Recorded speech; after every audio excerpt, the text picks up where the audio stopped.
Hello les amis, j'espère que vous allez bien. Donc on se retrouve dans une nouvelle vidéo où du coup je vais vous parler de comment j'ai manifesté ma vie à Montréal au Canada. Parce que là je suis arrivée le 18 novembre et du coup je vais pouvoir vous montrer un petit peu tous les backstage, tout ce qu'on ne voit pas en fait derrière tout ce cheminement, toute cette manifestation. Donc là je suis en direct de mon appart, enfin mon appart, je sais pas si vous voyez là. C'est mon appart temporaire en fait parce que je suis là juste pour un mois, je suis en sous-location. Voilà, donc c'est un petit appart sympathique, on adore. Et ouais, je suis là juste pour un mois parce que c'était le temps que je trouve en fait un logement. Après, je déménagerai, je vous ferai des vidéos YouTube dans un autre appart, vous verrez, de toute façon, je vous montrerai. Mais voilà, du coup, j'ai trop hâte de faire cette vidéo. Ça faisait un moment que je n'étais pas revenue sur YouTube parce que comme vous l'avez vu, ça faisait 2 semaines, j'avais posté ni de podcast ni de vidéo parce que j'étais vraiment dans le mal. Mais je pense que je parlerai de ce sujet-là dans une autre vidéo ou dans un épisode de podcast, peu importe, je verrai. En tout cas, j'ai trop hâte de vous partager ça, de vous montrer un petit peu l'envers du décor, de comment je fais pour arriver jusqu'ici, jusqu'à Montréal, dans ma nouvelle vie. C'est parti.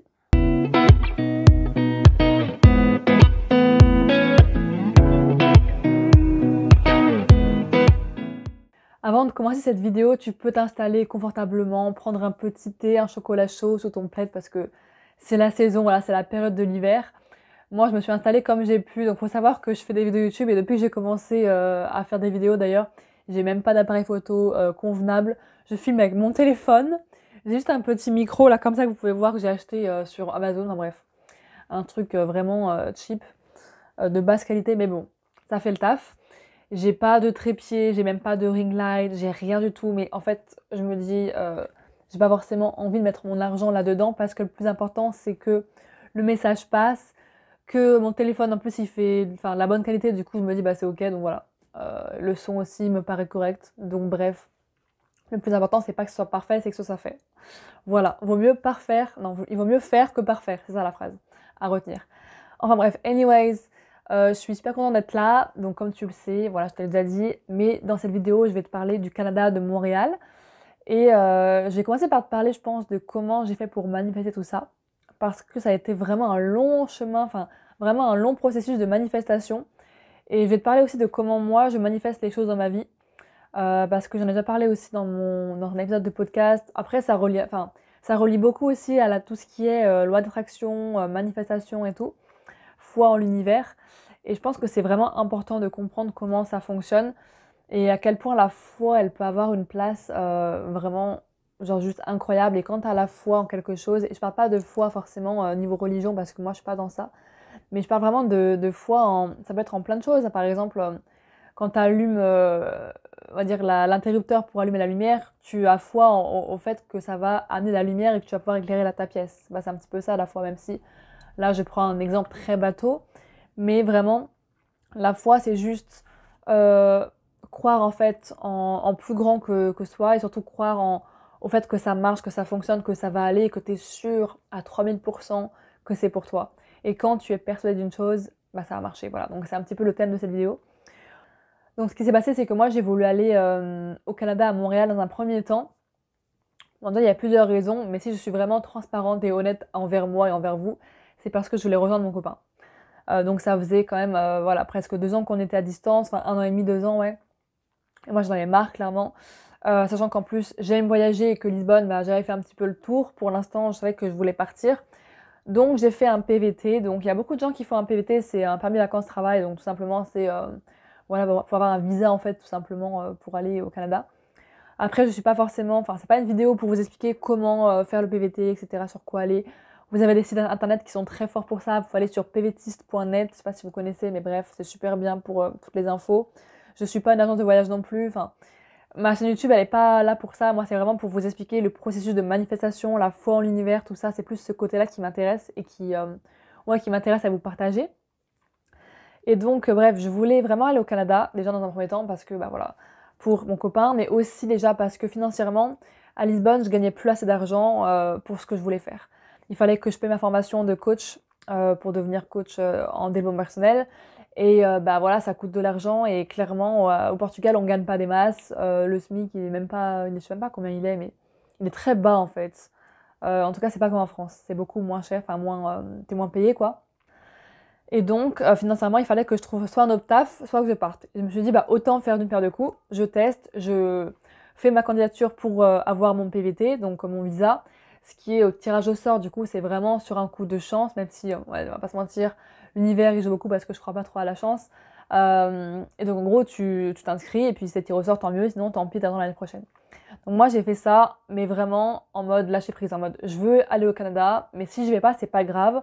Dans tous les cas, je me dis, si je suis prise, c'est que c'est pour moi, sinon c'est que c'était pas mon chemin et c'est que je dois aller ailleurs. Donc vraiment, j'ai fait confiance à l'univers, je m'en suis vraiment remis à ma foi et juste à me dire, ok, on laisse aller. Et là, pour le coup, j'ai pas forcément fait gaffe plus que ça. J'ai laissé les semaines couler, c'était au mois de juin, il me semble, ouais, au mois de juin, j'ai commencé à faire ma demande. Attendez, au mois de juin, ouais, c'est ça. Au mois de mai-juin, un truc comme ça. J'ai déjà aussi refait mon passeport, enfin, tous les papiers administratifs qui devaient se faire, en fait, ont été faits assez rapidement pour moi, parce que j'ai eu beaucoup de chance d'ailleurs. Et en gros, j'ai été tirée au sort même pas un mois et demi après. Et c'est en fait, j'ai regardé mon admission sur internet et j'ai vu que j'étais prise, mais j'ai vu ça 2 semaines après. En gros, genre, j'ai été prise, j'ai eu le message, mais j'ai pas regardé parce que je me suis dit, oh non, c'est encore un truc bizarre ou je sais pas quoi. Et j'ai pas vraiment fait gaffe en fait au papier officiel. Et en fait, j'ai été prise et je l'ai su que 2 semaines après en ayant regardé mes messages, quoi. Enfin, bref, n'importe quoi. Moi, j'étais vraiment à l'ouest. Tellement j'étais en train de lâcher prise, j'ai même pas regardé ça, quoi. Bref, n'importe quoi. Et du coup, bah, j'ai été prise, j'ai fait tout ce qu'il fallait faire. Donc, c'est-à-dire que j'avais beaucoup de papiers administratifs à faire. C'était vraiment la galère. Donc, je vous épargne les détails. Mais pour vous dire qu'en gros, j'avais quand même pas mal de trucs à faire, même tout ce qui est données biométriques, c'est la galère, ça, ces trucs. Et en fait, tout s'est fait fluidement. C'est comme si, en gros, je passe quelque part, les portes s'ouvrent. Mais pas parce que je fais rien. Non, non, parce que moi, genre vraiment, enfin, j'incite, si vous voulez quelque chose dans votre vie, si vous voulez manifester quelque chose, ne comptez pas non plus sur le ciel pour vous l'amener comme ça en un claquement de doigts. Ça se passe pas comme ça, il faut passer à l'action, il faut mettre en mouvement les choses, il faut y aller, parce que sinon ça ne marche pas. Mais moi, je suis quelqu'un qui passe beaucoup à l'action, c'est pas du tout un problème pour moi, du coup c'est assez facile, pour moi en tout cas. Et donc voilà, je faisais les actions et tout se passait fluidement, c'est comme si en gros, je passe et le chemin s'ouvre au fur et à mesure, voilà. On dirait que je fais la brasse là. Mais voilà, en gros, c'était assez fluide. Et voilà, j'avais plusieurs motivations. Donc, comme j'ai dit, mon copain, l'argent aussi, parce qu'au Canada, il faut savoir qu'on gagne plus d'argent quand même qu'au au Portugal. Il y avait aussi bah, le climat. Non, c'est pas forcément. Ouais, non, ça marche pas ça, parce que du coup, il fait encore plus froid là-bas, là où je suis. Donc voilà. Mais aussi pour découvrir d'autres choses, pour voyager encore plus, parce que je me suis dit, en vrai, si je vais pas au Canada maintenant, j'irai probablement jamais, parce que peut-être que j'aurai d'autres occasions, peut-être d'autres endroits à visiter, d'autres occasions, d'autres opportunités ailleurs, peut-être que j'aurai plus envie après. Donc, quand j'ai une idée maintenant, je le fais maintenant. Pas dans 10 ans, pas dans 15 ans, maintenant. Voilà, donc déjà, ça c'est la première chose. Ensuite, bah voilà, tout s'est fait assez fluidement. Donc, j'ai fait tous mes papiers, tout ça, tout ça. Et dans un premier temps, pour être sûre que je voulais vraiment aller là-bas, je suis allée voir mon copain 2 semaines en septembre. Après, je suis revenue au Portugal. Et après, je suis repartie. Alors, j'ai fait une escale à Paris pour ma formation. Après, je suis partie directement au Canada. Enfin bref, un peu le bordel. Mais voilà, j'ai obtenu mon visa assez facilement, je dois dire, donc ça c'est une chance, mais à la fois c'est aussi parce que j'y ai cru très fort. Mais j'étais tellement persuadée d'aller au Canada que j'avais juste aucun doute, j'avais la foi vraiment à 3000%. C'est-à-dire que même avant d'avoir mon PVT, parce que oui, il faut savoir qu'en fait, bon, je retourne un peu en arrière pour vous expliquer, en fait, j'ai pas eu mon PVT, genre comment dire, mon visa d'office, enfin office d'office, pardon, en août, parce que du coup là je l'ai eu en août, je l'ai eu que 2 mois après, parce qu'en fait il fallait faire d'autres choses. Donc oui, j'étais admise dans le truc, mais en fait il fallait avoir aussi un certificat de police, des données biométriques, tout ça, et ça je l'avais pas encore. C'est-à-dire que j'étais même pas sûre, en fait, je l'avais pas dans les mains le papier en mode oui t'as ta lettre d'admission, parce qu'en fait il fallait une lettre d'admission officielle pour pouvoir rentrer dans le pays. Et ça je l'avais pas encore, donc oui j'étais admise, j'étais tirée au sort, mais après être tirée au sort, il y a encore d'autres étapes par la suite. Et ça, j'étais pas sûre du tout de l'avoir. Donc en septembre, je l'avais toujours pas. C'est là où j'ai fait mes données biométriques au Canada. Je suis revenue au Portugal. Il fallait encore le truc là, le machin, le police certificate. Donc ça, c'est le certificat de police. Enfin bref, truc compliqué là. Enfin bref, on s'en fout. Mais en fait, j'ai su que j'étais prise et que j'avais vraiment ma lettre d'admission en mode c'est bon, tu peux rentrer dans le pays, c'est bon, c'est légal, tu peux venir. Ça, c'était fin octobre, même pas, début novembre. Enfin, vraiment, c'était quelques semaines avant que je parte. C'est-à-dire que j'avais déjà réservé mon billet d'avion pour Paris, donc pour ma formation, dans le but de pas faire d'aller-retour, mais juste de faire Lisbonne, Paris, Paris, Montréal, tu vois, alors, direct en mode straight to the point. Il n'y a pas d'aller-retour, non, non, moi je vais direct. J'avais déjà pris mon vol d'avion pour Paris, alors que je savais même pas si j'allais être prise pour PVT, si la lettre allait arriver à temps en fait. Mais j'avais tellement foi et pour moi, j'avais tellement pas d'autre choix. En fait, je me suis pas laissé le choix. C'était soit ça, soit rien. Je ne pouvais pas rester à Lisbonne. De toute façon, j'avais plus d'argent. Je pouvais pas. C'est pas possible. Sinon, j'allais être sous la rue, enfin à la rue, ou alors il aurait fallu que je cumule 2 emplois ou je sais pas comment j'aurais fait. J'avais pas le choix en fait. Pour moi, j'avais pas de choix. Voilà. Après, oui, j'aurais peut-être pu rester en France, retourner chez mes parents, mais moi, c'est pas une option pour moi d'aller chez ma mère. C'est genre no way. Maintenant, je suis indépendante. Je fais ma vie. Donc voilà, si je retourne en France, c'est pour les vacances, c'est pour ma famille et mes amis, mais c'est pas pour y rester 3 mois. C'est pas pour y rester voilà, indéfiniment. Donc, j'avais pas de choix. Donc, je suis restée à Paris pour ma semaine de présentiel qui s'est déjà très bien passée. C'était vraiment très bien. Pendant 2 semaines, je suis restée là-bas. Et après, je suis partie directement à Montréal. Et après, j'ai pris mon vol d'avion, je crois que j'ai pris même pas un mois, ouais, un mois à l'avance, je l'ai pris. Donc là, je suis arrivée le 18 novembre. Désolée, ça va un petit peu vite, là, je m'emballe un petit peu, je sais. Donc je suis arrivée le 18 novembre et j'ai pris mon billet d'avion un mois à l'avance. C'est-à-dire que, genre, en gros, j'ai eu ma lettre seulement un mois. Enfin, en gros, j'ai pris mon billet d'avion pile quand j'ai eu la lettre, quoi. Bref, donc c'était très short au niveau timing. Mais bon. En fait, ce que je veux vous retenir dans cette vidéo, c'est vraiment de toujours croire en vos rêves et aux choses qui comptent pour vous, en vos objectifs, en vos intentions. Parce que moi, il n'y avait rien de fait. Hein. Sincèrement, c'est pas parce que tout s'est passé assez fluidement que c'était simple. Enfin, en fait, c'était facile sur le plan matériel, en mode tout s'est fait comme ça, tu vois, mais c'est parce que j'ai cru, j'ai quand même, enfin, comme je viens de vous expliquer il y a 2 secondes, j'étais pas sûre d'être admise, se dire que là, je suis partie, j'ai réservé mes billets d'avion non remboursables en plus, alors que j'étais pas sûre d'y aller, quoi. Enfin, il y avait rien concrètement dans la matière qui me prouvait que j'étais sûre d'aller à 100%. Mais dans mon mental, dans mon cœur, j'étais sûre en fait. Et c'est ça qui compte le plus, c'est quand vous avez un rêve, quand vous avez un objectif, ayez la foi à 3000%. Et quand vous êtes persuadé et convaincu que ça va arriver, eh ben ça va arriver. Pour moi, tout est possible en fait dans la vie, tant qu'on y met la foi. Et je vous dis pas juste en train d'y penser en mode ouais, peut-être que, mais au pire, je vais pas, c'est pas grave. Non, non, faut être convaincu. Après, pas forcément obligé de se répéter ça tous les jours, parce que si vous répétez ça tous les jours, oui, j'aimerais tellement aller, par exemple, je sais pas, comme moi, au Canada, j'aimerais tellement y aller, mais je suis pas sûre, nanana. En fait, le fait que vous demandiez plusieurs fois à l'univers, peu importe à qui vous demandez, hein, la source, Dieu, l'univers, le divin, peu importe comment vous l'appelez, ça prouve qu'en fait, vous n'y croyez pas vraiment, parce que si vous demandez plusieurs fois une chose, il y a tendance au fait que, est-ce que vous y croyez vraiment ou pas? Moi, je pense pas. Donc voilà, ça déjà, ce qui est hyper important, c'est vraiment, première chose pour moi, dans tout ce qui est loi de l'univers, enfin, loi de l'attraction, manifestation, c'est la foi.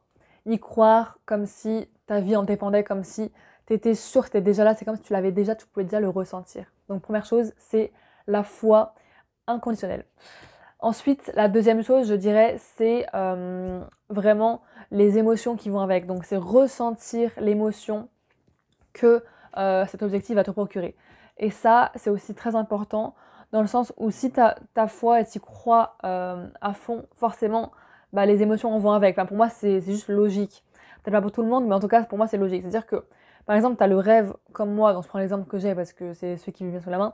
Moi, genre, j'avais vraiment la motivation d'aller à Montréal, et c'est plus que motivation, c'est vraiment, je voulais vraiment y aller parce que, même si je suis honnête avec moi-même, c'est vraiment pour ma vie de couple, parce que je me suis dit, mais moi, je vais là-bas, au moins je pourrais enfin vivre une vie heureuse, en couple, épanouie, proche de mon chéri, parce qu'on a passé plus de 2 ans presque, enfin, à distance, et pour moi c'était plus possible. Et rien que le fait de m'imaginer être avec lui et le voir presque tout le temps, presque tous les jours ou tous les jours, ça me mettait dans une joie, genre vraiment intense et immense. Genre j'étais en joie tout le temps, et c'est ce qui m'a permis aussi de tenir au Portugal et d'être heureuse aussi. C'est parce que j'avais des rêves, j'avais foi en l'avenir en fait. Parce que j'ai quand même passé 9 mois toute seule, loin de mon partenaire, alors qu'on est, enfin, dans un couple, c'est quand même compliqué de vivre genre en licence, quoi. Voilà. Et j'avais quand même la foi parce que j'étais sûre d'y aller. En fait, j'étais sûre. Pour moi, il n'y avait pas d'autre choix. C'est soit j'y vais et on se réunit, soit on se séparait. Et pour moi, c'était pas du tout envisageable de se séparer à ce moment-là. Donc voilà, pas le choix. Et quand tu te mets dans la tête que t'as pas le choix, quand t'as juste un plan A, tu suis le plan A. Parce que quand t'as un plan B, un plan C, un plan D, un plan E, pour moi, alors je sais qu'il y a des gens qui vont peut-être pas être d'accord avec ce que je dis, et c'est totalement ok. D'ailleurs, il y a plein de gens de mon entourage qui sont pas d'accord avec moi sur ça. Mais moi, je pars du principe que quand j'ai un rêve, j'ai un objectif, genre j'ai la vision, j'ai l'intention, et à partir de ce moment-là, plus rien ne m'arrête. C'est-à-dire que si quand je commence à avoir un plan B, un plan C, un plan D, machin, ça ne se passe pas. En fait, j'ai trop l'espoir que ça se passe pas. Enfin, il y a trop de circonstances qui font que je me focus plus sur les autres options que celle qui est initiale. Alors après, le comment, on s'en fout. Et ça, c'est un truc que je vais revenir dessus aussi. Mais quand tu as un objectif, une intention, et quand je parle d'objectif, c'est pas forcément quelque chose de matériel, hein. Alors moi, c'était partir à Montréal, rejoindre mon chéri. Ça peut être, je sais pas, te marier, avoir un enfant, avoir le job de tes rêves. Ça peut être plein de choses, acheter une maison, ça peut être partir à l'autre bout du monde. Voilà, ça peut être plein de choses, il peut y avoir plein d'intentions possibles, ça peut être aussi beaucoup plus, comment dire, intangible, comme avoir retrouvé une santé, une bonne santé, enfin, ça peut être plein de choses, mais en fait, le plus important aussi, c'est d'avoir la foi, c'est sûr, mais aussi de se connecter à ses émotions et de ne pas trop réfléchir au comment. En fait, ça c'est aussi très important. Donc quand tu te connectes aux émotions, à tes émotions et que tu choisis ton attention, c'est vraiment de te connecter à ça et de te demander, ok, tu fermes les yeux, tu t'imagines, voilà, dans un mois, 3 mois, 6 mois, un an, avec cette intention, ce but atteint, comment est-ce que tu te sens? Qu'est-ce que ça te fait ressentir à l'intérieur de toi? Et quand tu ressens cette joie et ce feu à l'intérieur de toi qui déborde, bah c'est que t'es au bon endroit en fait, tout simplement. Déjà de un, tu sais que c'est le bon rêve parce que ça te fait vibrer, et de deux, tu ressens l'émotion pleinement, et du coup, bah forcément, tu vas avoir plus de facilité à le manifester. Après, voilà, je dis, et je le redis, pas besoin de demander l'univers tous les jours, ça sert à rien. Mais voilà, on pose son intention une fois, ensuite on y croit très fort avec la foi, on ressent les émotions associées, et après, dernière étape qui est la plus dure, on lâche prise. Et ça, je pense que c'est vraiment la plus difficile. Alors bien sûr, après, il y a une sixième étape qui compte pour moi, oui, qui compte aussi, mais elle est moins importante, c'est vraiment de recevoir. Donc après, c'est une fois que tu as reçu le cadeau, l'intention, l'objectif, voilà, le but, c'est de l'apprécier. Mais bon, ça, j'y viendrai juste après. Mais déjà, de lâcher prise, c'est très important et on l'oublie beaucoup trop souvent. C'est qu'une fois que tu es persuadé, enfin, de tout ce que je t'ai dit tout à l'heure, là, toutes les étapes, une fois que tu as tout ça, en fait, les émotions, la foi, etc., le détachement, c'est lâcher prise, c'est tellement, en fait, pour moi, c'est l'étape la plus compliquée. Parce que quand tu es trop focus sur ce que tu veux, quand tu es en mode oh, je veux ça, je veux ça, je veux ça, je veux ça, je veux ça, et quand tu y penses tous les jours, que tu es toujours en train d'y penser et que tu es toujours en train d'être, comment dire, obsédé par ça, alors oui, c'est une bonne chose au début, mais je dirais qu'une fois que tu as mis les actions en place, et c'est là où c'est crucial pour moi, et d'ailleurs j'en avais parlé dans mon épisode de podcast, donc tu peux aller le voir sur la manifestation que j'avais fait il y a quelques semaines, quelques mois. Donc je te mettrai dans enfin là-haut, ou dans la barre d'infos directement. En fait, c'est une fois que t'as mis l'intention, que tu as la foi, les émotions qui vont avec, etc., c'est ne pas non plus être trop obsédé dans le sens où quand tu as mis les actions, eh bien lâche prise. Et vraiment, je pense que c'est le plus difficile parce que, en fait, pour moi, déjà, tu peux pas lâcher prise tant que tu n'as pas mis les actions, ça c'est sûr et certain.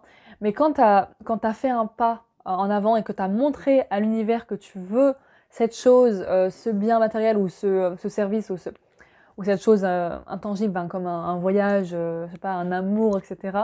Quand tu as montré, quand tu as fait un pas en avant, quand tu fais des efforts, quand tu fais des actions vers ça, un peu chaque jour ou alors une fois, enfin peu importe, ça dépend de la chose aussi. Mais quand tu fais des actions envers ça, lâche prise sur le résultat parce que si tu t'accroches à ce que tu veux, si tu dis je veux tellement ça, je le veux tellement, en fait, t'es tellement en train t'es en train de repousser ça de toi parce que quand tu y penses tout le temps et que tu es toujours en train de demander je veux ça, je veux ça, je veux tellement ça, bah du coup c'est comme si tu n'avais pas vraiment foi en que ça arrive. Et je sais pas si tu vois ce que je veux dire, mais c'est un petit peu compliqué à expliquer.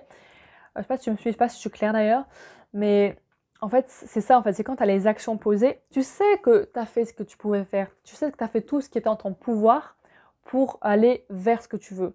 Donc à partir du moment où tu as ça, tu peux laisser aller et lâcher prise sur le résultat. Et le plus dur, je pense que le plus dur c'est de se dire ok, je veux vraiment ça, c'est ça ou rien, mais à la fois, une fois que tu as posé les actions, c'est de se dire, mais par contre, si je l'ai pas, c'est ok.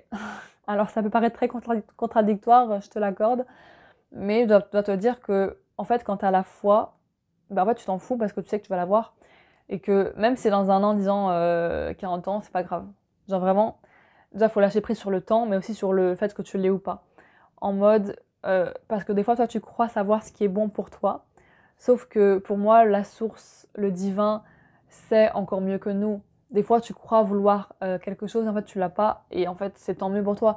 Imagine, je sais pas, tu crois que avoir un enfant avec cet homme-là, c'est vraiment ce que tu veux, plus que tout, mais tu n'arrives pas à avoir d'enfant, tu sais pas pourquoi. Et je sais pas, quelques mois plus tard, tu réalises qu'en fait, c'est pas la bonne personne pour toi, qu'il n'est pas du tout sur le même chemin que toi et que vous vous entendez pas. Et finalement, vous finissez par vous séparer pour X, Y raison. Et tu rencontres un homme, je sais pas, quelques mois, années plus tard, et finalement, tu as un enfant avec cette personne. Et quand tu prends du recul, tu peux te dire, ah oui, ok, finalement, heureusement que j'ai pas eu un enfant avec cette personne-là, parce que sinon j'aurais été dans la merde. Désolée pour le vocabulaire, mais du coup, tu prends du recul et tu te dis, mais en fait, c'était mon souhait le plus cher d'avoir un enfant, mais à ce moment-là, c'était pas le moment, et du coup, heureusement que ça s'est pas passé comme ça. Donc, j'espère que tu pourras comprendre ce que je veux dire. Donc, c'est pas du vécu, hein, je te rassure, parce que moi, j'ai pas d'enfant, mais bon, bref. C'est juste une petite histoire comme ça que je te raconte. Et je trouve ça très pertinent, en fait. Parce que bah, c'est vrai que des fois, tu t'imagines un truc, tu veux tellement un truc, et en fait, tu te rends compte que heureusement, tu l'as pas eu, sinon ça aurait été la catastrophe. Donc voilà, c'est vraiment lâcher prise sur le résultat. Parce qu'en fait, quand t'as foi, après, je reviens à la foi tout le temps, désolé, hein, mais c'est parce que c'est tellement important. Quand t'as la foi, tu t'en fous du résultat. Parce que tu sais, parce qu'en tout cas, tu sais que c'est comme ça, il n'y a pas d'autre choix. Et tu sais aussi que même si c'est pas exactement ce que tu veux, là, à ce moment-là, même si ça change un peu, même si ton intention elle change, que ça dévie ou que ça va sur autre chose complètement, c'est ok. Parce que ça voudrait dire juste que tu as évolué et que ton chemin est en train de prendre une tournure différente, ou bref, juste d'évoluer en fait, tout simplement. Et que peut-être que tu n'as pas les mêmes envies aussi qu'il y a 6 mois, 1 an, 5 ans. C'est normal, c'est ok. Et donc l'univers sait le mieux ce qu'il y a de bon pour toi. Ça, c'est vraiment un truc à retenir. C'est que l'univers sait, ton âme aussi, elle sait. Parce que l'univers, enfin moi, je pars du principe que notre âme, en fait, enfin, nous sommes la manifestation de la source du divin. Moi, j'appelle ça comme ça. Voilà, après, tu penses que tu veux. Moi, j'ai pas du tout de connotation religieuse. Je m'éloigne beaucoup de ça. Peut-être que j'en ferai une vidéo YouTube d'ailleurs. Dis-moi si ça t'intéresse d'ailleurs que je parle de ça, de tout ce qui est spiritualité, VS, religion. Enfin, VS, il n'y a même pas de VS, mais c'est juste mon point de vue par rapport à ça. Bref. Mais en tout cas, quand tu lâches prise et quand tu te dis, ok, peu importe ce qui se passe, je sais que ça va se faire. Et si ça se fait pas, c'est parce que c'est autre chose qui est bon pour moi. Bref, quand tu lâches prise vraiment sur ça, la magie se crée. Et je peux te dire que c'est juste magnifique. Donc voilà. Autre chose aussi, c'est lâcher le comment. Alors du coup, ça c'est pas forcément une étape, voilà, une étape, mais c'est lâcher le comment parce que ça fait partie de tout le processus pour moi de manifestation. Dans le sens où t'as fait les actions, t'as foi, t'as ressenti les émotions, t'as la foi, bref, t'as tout maintenant et tu lâches aussi, tu lâches prise. Bah c'est aussi ça, lâcher prise, c'est lâcher le comment. Donc ça c'est plutôt une deuxième, je dirais, sous-étape du lâcher prise, je sais pas, bref, il n'y a pas d'étape, on s'en fout. C'est lâcher le comment. Parce qu'en fait, le comment, ça te met une pression de malade mental et du coup, tu n'arrives pas à lâcher prise et du coup, tu peux pas avoir ce que tu veux. Quand tu dis, mais comment je vais faire? Par exemple, moi, je me suis dit, mais comment je vais faire pour aller au Canada? J'ai pas d'argent parce que, ah oui, il faut savoir, je t'ai pas dit ça, mais je n'avais pas d'argent, j'avais rien du tout. C'est-à-dire que j'étais à la rue, enfin pas à la rue, mais du coup, je paye ma formation 690 € par mois. Ensuite, il fallait que je paye mes billets d'avion parce que c'est cher et j'avais plus rien. Donc, c'est-à-dire que là, en fait, présentement, enfin, genre à ce moment-là de ma vie, quand j'ai pris mon billet d'avion pour le Canada, j'avais plus rien après. J'avais plus rien. Genre, il me restait quoi, même pas 100 €, mais même pas en fait, parce que après, avec la nourriture que j'ai achetée sur place quand j'étais à Paris, enfin bref, j'avais plus rien. Et en plus, il fallait une preuve que tu as assez d'argent pour venir. Alors, dis-toi comment j'ai fait, je ne sais même pas. En fait, c'est que là, je suis partie vraiment, alors sans aucune certitude dans la matière, mais j'avais la certitude dans ma tête. Donc c'est déjà le plus important et dans mon cœur. Parce que là, vraiment, j'avais pas d'argent, j'avais rien. Et je partais de Lisbonne, j'avais rien. J'avais juste eu assez d'argent pour prendre les billets d'avion, c'est tout, mais sinon j'avais rien. Et donc, je me suis dit, bah, au pire, c'est pas grave, je traficote un petit peu les relevés bancaires pour faire croire que j'ai de l'argent. Bon, faut pas faire ça, hein. Vraiment, c'est mal ce que je dis. Ça, c'est mon côté rebelle en mode... parce que j'ai plein de planètes en Verseau, bref. Voilà. Et mon côté un petit peu aussi ascendant Sagittaire qui qui est un petit peu foufou dans sa tête. Mais bref, et là, j'y suis allée en mode Mars en bélier, genre let's go, on fonce, l'action, on y va. Là, bon, du coup, je te fais un petit peu des parallèles astrologiques, mais parce qu'en fait, Mars en bélier, c'est vraiment la planète qui fonce, quoi. C'est l'impulsion, l'impulsivité, genre on y va, on est dans l'élan, on entreprend. Et donc là, je suis vraiment allée en mode Mars en bélier, I don't care, on y va. En plus, sachant que j'avais loupé mon vol. Ah oui, j'ai pas dit ça. Mais j'ai loupé mon vol, les gars. J'ai loupé mon vol pour aller à Paris. Putain. Et j'ai loupé mon vol et j'ai dû payer 100 € en plus. Du coup, j'avais encore moins d'argent. Et d'ailleurs, en parlant de ça, je pourrais faire une vidéo YouTube sur l'argent parce qu'il m'est arrivé de ces galères avec l'argent. Surtout que c'était en plus vraiment très compliqué pour moi, la notion de rapport à l'argent à ce moment-là. Bref, j'avais pas d'argent, c'était la merde. Et pour autant, j'ai quand même réussi à avoir 2000 € de cadeaux de ma famille qui m'ont permis d'aller au Canada et d'être bien et de commencer les premiers mois sereinement. Voilà, alors là par contre je fais vraiment un gros résumé de ça, mais vraiment je sais pas comment j'ai fait, mais en tout cas j'ai eu foi et l'argent est venu à moi. Alors c'était un cadeau, mais c'était même pas parce que je travaillais, hein, c'est parce que c'était un cadeau de l'univers, enfin, du coup de ma famille, mais bon voilà. Mes prières ont été exaucées, enfin mes prières, ma foi a été entendue, voilà, mon intention a été exaucée. C'était assez magique quand même comme situation. Mais du coup voilà, je suis du coup finalement arrivée à bon port à Montréal, au Canada. Et bon bref, mais je pense qu'en fait je vais t'expliquer la notion d'argent aussi peut-être maintenant, je sais pas trop en fait. Parce qu'en fait c'est juste pour te dire que bah, j'avais pas d'argent non plus, en fait je suis partie de rien. Non mais je pense que je vais quand même faire dans cette vidéo parce que c'est plus simple. Désolée, je m'embrouille, hein, mais en vrai je suis descendant Gémeaux, faut pas chercher, j'ai les idées qui fusent dans tous les sens.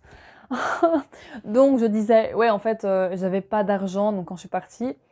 À Paris, j'en avais encore moins. Et c'est en fait, j'avais demandé. Ah oui, aussi, j'avais pas dit ça, mais en fait, j'ai demandé à mon parrain de m'aider à passer la frontière en mode de me donner vers près de 2000, ouais, 2000 balles. Non, c'est quoi? Ouais, c'est 2000 €? Non, même pas, c'était 2000 $. Donc c'était après 2000, 1500 €, un truc comme ça, bref. En fait, j'avais fait une demande, donc bah, de base, j'avais demandé à mes parents, mais bon, c'était un petit peu chaud en ce moment pour eux pour me donner tout cet argent-là. Et en fait, j'avais demandé à ma famille, enfin bref. Mais vraiment, j'avais demandé pas en mode donne-moi l'argent et puis voilà, basta. Non, non, c'était juste pour passer la frontière, genre en mode tu me le prêtes pendant 2 jours, juste pour que je passe les douanes et après je te le rends, y a pas de souci, tu vois. Même si en soi j'aurais été dans la merde aussi, parce qu'après, du coup, j'aurais rien eu pour me loger, pour machin. Mais j'étais vraiment persuadée que ça allait se faire, hein. Genre même sans argent, j'étais persuadée que ça allait se marcher. Genre que j'allais pouvoir rejoindre mon chéri, que j'allais pouvoir vivre ma vie de rêve, entre guillemets, que j'allais pouvoir, voilà, manifester tout ça et être heureuse, enfin même si j'étais déjà heureuse, mais voilà, t'as compris. Et en fait, bah, ce qui s'est passé, c'est que il m'a fait cadeau de 2000 €. Alors déjà, au lieu de me donner, enfin de me prêter 1500 € genre pendant 2 jours juste pour la frontière, il m'a fait cadeau de 2000 € comme ça, genre en mode gratuit, genre en plus il m'hébergeait et tout, enfin moi j'étais en mode oh, mon Dieu, choquée, genre moi, tu me donnes ça à moi.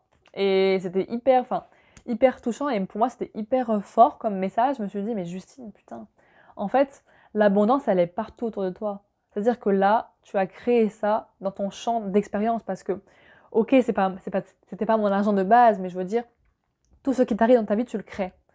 Et donc là, j'avais pas d'option. Enfin, dans la matière, j'avais rien. Dans le concret, là, j'avais rien pour me dire je vais avoir de l'argent, j'avais rien. Ok. J'avais quitté mon taf, j'avais démissionné comme ça du jour au lendemain pratiquement. J'étais partie, voilà, bref. J'avais pas d'argent en fait. Et c'est venu comme ça dans mon champ d'expérience parce que je l'ai demandé parce que j'avais foi. J'étais persuadée à 3 milliards % que j'allais le faire.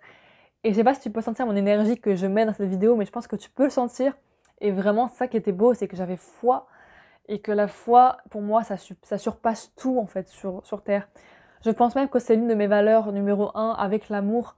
D'ailleurs, en cette fin d'année 2022, j'ai fait une petite rétrospective de mon année. Je pense que je pourrais t'en parler dans une vidéo aussi. Et vraiment avoir la foi pour moi, c'est juste waouh quoi. Genre tout s'ouvre. Quand tu as la foi, tu sais que tout va se passer pour le mieux pour toi.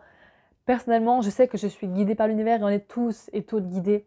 Et c'est ça qui me porte aussi au quotidien, c'est cette notion, cette connexion à mon âme, cette connexion au divin, au monde spirituel qui, moi, me touche beaucoup. Et voilà. Donc voilà comment j'ai manifesté mon départ et ma vie au Canada, à Montréal précisément, sans argent, à partir de rien, et avec aucune certitude à part ma foi. Voilà. Dernière petite chose aussi que j'ai pas dit, juste avant de terminer sur cette vidéo, c'est qu'en fait, il est important de se célébrer. Donc, une fois que tu as posé ton intention clairement, que tu as la foi et que tu es persuadé à 3 milliards % que ça va marcher, une fois que tu as ressenti les émotions associées, que tu as lâché prise sur le quand et le comment et que c'est ok si tu l'as ou tu l'as pas. Après, ce qui est important, c'est de recevoir. Ça, c'est super important. Parce qu'en fait, se célébrer une fois que tu as que tu as accompli ce que tu as voulu, c'est important parce que sinon, pourquoi tu le fais en fait? Parce que faut savoir que quand tu as atteint un objectif, ce que tu veux vraiment en fait, ça dure qu'un instant. C'est-à-dire que, ok, tu l'as atteint, ça va durer quoi? Un jour, même pas, et hop, c'est bon, terminé. Après, on passe à autre chose. Et c'est pour ça que c'est important aussi, je ne l'ai pas dit dans la vidéo, du coup je le dis là parce qu'en fait, entre-temps j'avais fini la vidéo, du coup j'ai dû recommencer, bref. C'est de se célébrer, donc de s'offrir un cadeau, pourquoi pas. Moi je me suis offerte un atelier d'astro-coaching par exemple parce que j'adore ça, avec une femme que j'aime beaucoup qui s'appelle Mathilde. Et du coup, je me suis célébrée, je me suis aussi acheté des petits vêtements. Enfin, en gros, j'ai kiffé ma vie parce que je me suis dit, en fait, voilà, je mérite de me célébrer parce que c'est moi qui ai manifesté ça dans ma vie. Et c'est juste génial, en fait, de pouvoir se célébrer. Donc voilà, moi, je trouve ça important. Et c'est aussi de kiffer le processus parce que, comme je le dis, en fait, cette sensation que tu as quand tu obtiens ce que tu veux, elle dure qu'un instant, elle est très courte. Et si tu kiffes pas le processus, du coup, tu vas pas forcément kiffer l'arrivée. Alors que si tu kiffes le processus de A à Z, tu vas forcément kiffer l'arrivée. Et moi, c'est ce que j'ai fait. Même si ça a été dur, même si des fois j'ai eu des challenges et des fois je voulais abandonner limite parce que je me suis dit, mais je vais jamais pouvoir y arriver. Mais j'avais toujours cette foi en moi qui m'a drivé jusqu'à la fin, en fait. Et même quand c'était difficile, qu'il y avait quand même des peurs, ça m'a jamais empêché de foncer et d'y croire à fond. Donc voilà, kiffe le processus et surtout célèbre-toi. Donc je pense que j'en ai fini pour cette vidéo, j'espère que ça t'aura plu. J'étais un petit peu vite, désolée pour mon langage, des fois je parle super vite en fait, c'est parce que je suis hyper enjouée par ce que je dis. Et crois-moi, ça n'a pas été le cas parce que, enfin tout le temps, parce que quand je suis arrivée à Montréal, c'est encore une autre étape. Là, je t'ai parlé de tout le processus avant, mais il y a aussi le après. Et dès que je suis arrivée, ça a commencé à être la merde, mais pas par rapport à ce que tu crois, non pas par rapport au logement, pas par rapport au travail, pas par rapport à la matière, mais vraiment à moi, à comment je me suis sentie. Et je pense que je ferai une vidéo aussi là-dessus parce que là, j'étais vraiment très mal pendant une semaine, mais vraiment, je pense que j'ai jamais été aussi mal de ma vie, pour être honnête, sincèrement. Et c'était très très dur pour moi de me relever, mais étonnamment, je l'ai fait assez vite et je pense que je t'en parlerai si ça t'intéresse. En tout cas, n'hésite pas à me faire un retour sur Instagram, sur YouTube, dans les commentaires, peu importe. Ça me fait vraiment très plaisir de te lire. Je serais ravie d'entendre ton avis. En plus, ça aide vraiment à booster l'algorithme de la chaîne, enfin bref, à faire connaître moi en fait, mon personnage, enfin surtout mes messages, parce que moi à la limite avec mon ego on s'en fout, mais c'est plus les messages que je veux développer. Et j'espère que tu seras là aussi dans mon évolution pour voir un petit peu ce que je fais, parce que là, je prépare pas mal de choses pour 2023 qui vont être vraiment cool. Je vais me former en astrologie, voilà, ça y est, je te l'annonce officiellement. Et j'ai tellement hâte de devenir astro-coach parce que du coup là je suis déjà coach. Enfin, je suis en formation pour devenir coach, mais là en gros c'est bon, je me suis beaucoup entraînée là-dessus. Mais j'avais vraiment envie d'ajouter un outil, mon outil chouchou, c'est l'astrologie. Et j'ai trop hâte de t'en parler, de faire des vidéos YouTube dessus, de faire des lives Instagram, de faire des interviews, je sais pas, amener des invités même sur la chaîne ou peu importe, bref, plein de choses comme ça. J'ai super hâte de t'en parler. Je te fais des gros bisous et je te dis à très bientôt. Ciao, ciao!